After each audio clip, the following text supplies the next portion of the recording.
It is hot right now. And if your cat is lying stretched out on the floor somewhere in your home, flat on its side, not moving, you probably think it's just relaxing. Maybe you've even pointed a fan at it to help it cool down. But here's something almost no cat owner knows. Under the right conditions, that fan is doing nothing for your cat at all. And worse, it can make you believe your cat is fine, right up until the moment it isn't. This is the story of how a cat actually cools itself, a biological limit most owners have never heard of, a clock that starts ticking the moment a cat overheats, and why the animal lying so calmly on your floor may be in far more danger than it looks. Because your cat's body does not cool itself the way yours does. Not even close. And once you understand why, you will never look at a still cat on a hot day the same way again. But to understand why a fan can fail your cat, you first need to understand what your cat's body is actually doing when it's hot. Because if you assume it works like yours, you would get it wrong in exactly the way that gets cats killed every summer. How your cat actually cools itself. When you get hot, you sweat, and that sweat evaporates off your skin and carries heat away with it. Your entire body, your arms, your back, your chest, your face is one large cooling surface. This is the system your whole body depends on. Every second when you're hot, your cat has almost none of that. A cat's sweat glands exist in only one place on its entire body, the pads of its paws. That is the whole sweating surface of your cat. 4 small pads pressed against the floor. It is nearly useless for cooling an entire body, and evolution never designed it to carry that load. So when a cat overheats, it is not sweating the problem away like you are.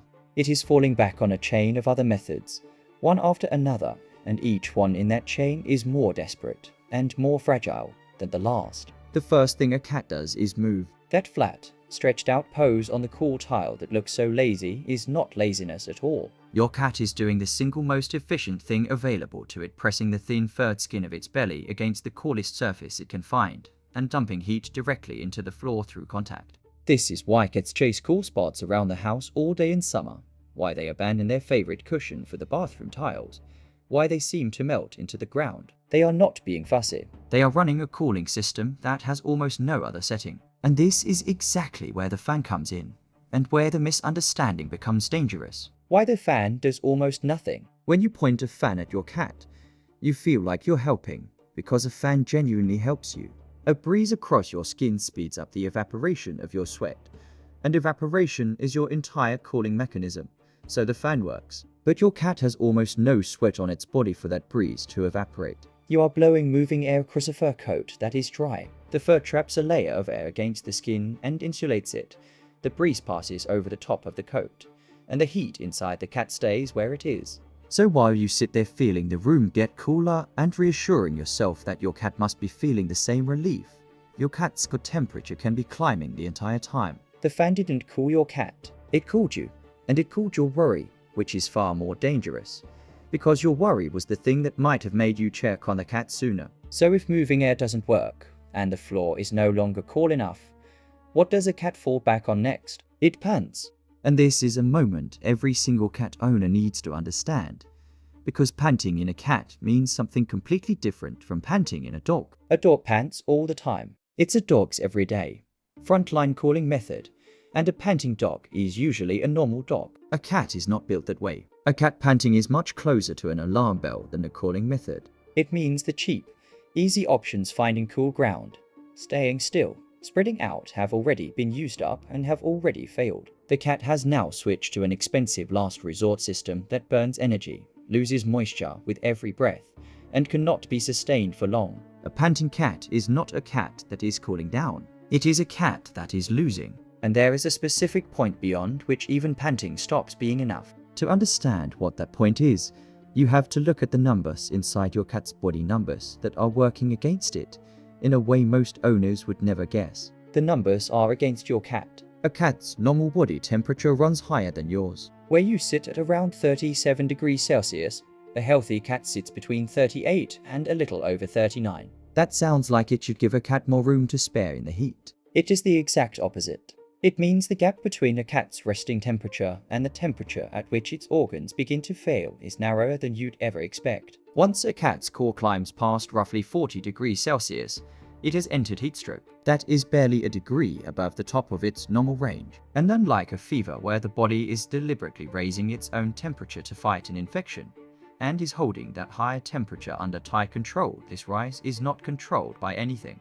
Nothing inside the cat is choosing it. The cooling systems have simply lost the race, and the temperature climbs on its own past 40, past 41, toward the point where proteins start to come apart and organs begin to shut down. Above roughly 41 degrees, the damage becomes critical. And the animal did not thrash or cry out to tell you it was crossing that line. It most likely went quiet. Because here is what makes cats so much more dangerous to misread than dogs.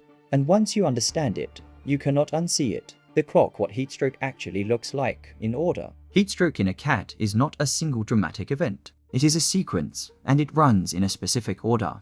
And almost every stage of it can be mistaken for something harmless if you don't know what you are looking at. It begins with restlessness. The cat gets up, lies down, gets up again, moving from spot to spot, hunting for cool ground that isn't there anymore.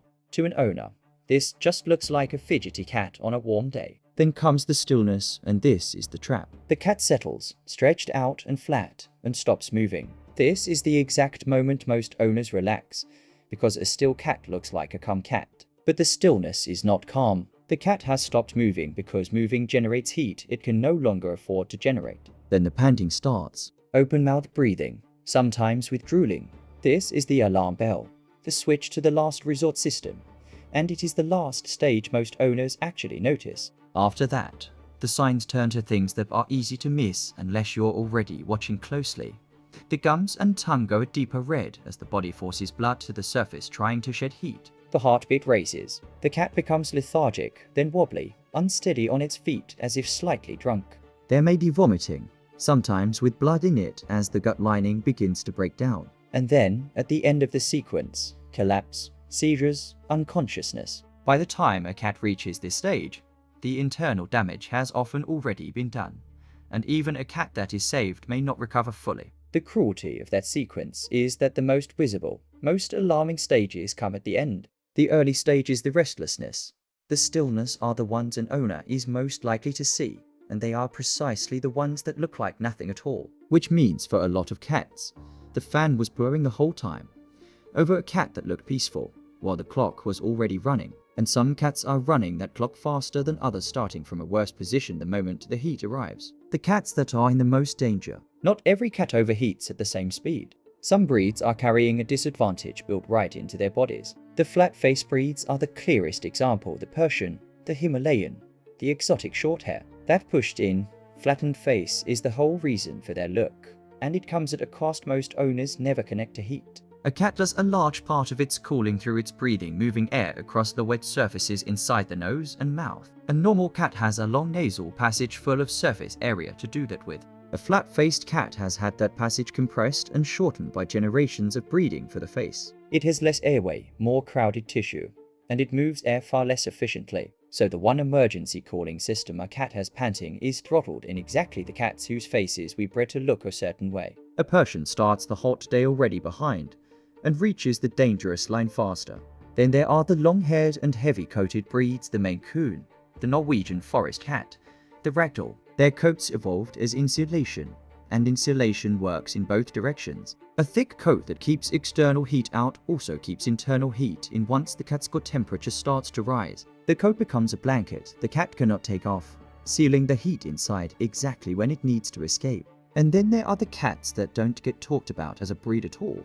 The overweight cat, whose body fat is its own layer of insulation, and whose cooling is impaired no matter what breed it is. The elderly cat, whose temperature regulation has quietly gotten less reliable with age. The kitten, whose systems aren't fully up to the job yet. Any one of these cats is running the heat stroke clock faster than a healthy young cat of an ordinary breed. But here's the question that reframes everything. Why is any cat this badly equipped for heat? Why did an animal end up with sweat glands in only its pores, a cooling system this fragile, a margin this thin? The answer is written into where cats came from, and it explains why your cat behaves the way it does on a hot day, even when that behavior is putting it in danger. Your cat was built for a different problem. The domestic cat descends from a wildcat of the deserts and dry scrublands of the Middle East and North Africa. That is the environment your cat's body was shaped by. and it explains almost everything about how it handles heat. A desert is brutally hot in the day, but the animals that live there did not evolve to fight that heat head-on. They evolved to avoid it. The desert wildcat's entire strategy was behavioral, not physical. Hunt in the cool of dawn, dusk, and night. Sleep through the killing heat of the day in the shade of a rock or a burrow. Conserve water obsessively because there was so little of it. The body never needed an elaborate whole-body cooling system because the animal was never supposed to be active and exposed when the sun was at its worst. Avoidance did the work that sweating does for us. Your cat still runs that ancient program.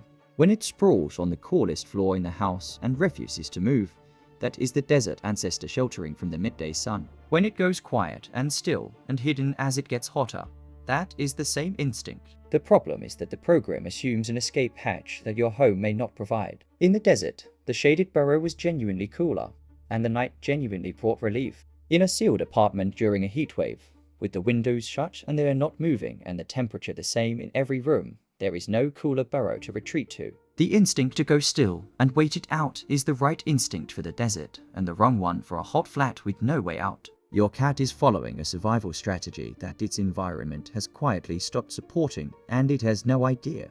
Which is exactly why the things owners believe about cats and heat are so dangerous. The myths that get cats hurt. The most damaging belief is the most common one, that a cat will always sort itself out, that cats are independent and self-sufficient and will simply find a way to stay cool on their own. It feels true, because cats are so good at finding cool spots that we assume the finding never fails. But that self-reliance only works when there is somewhere cooler to go.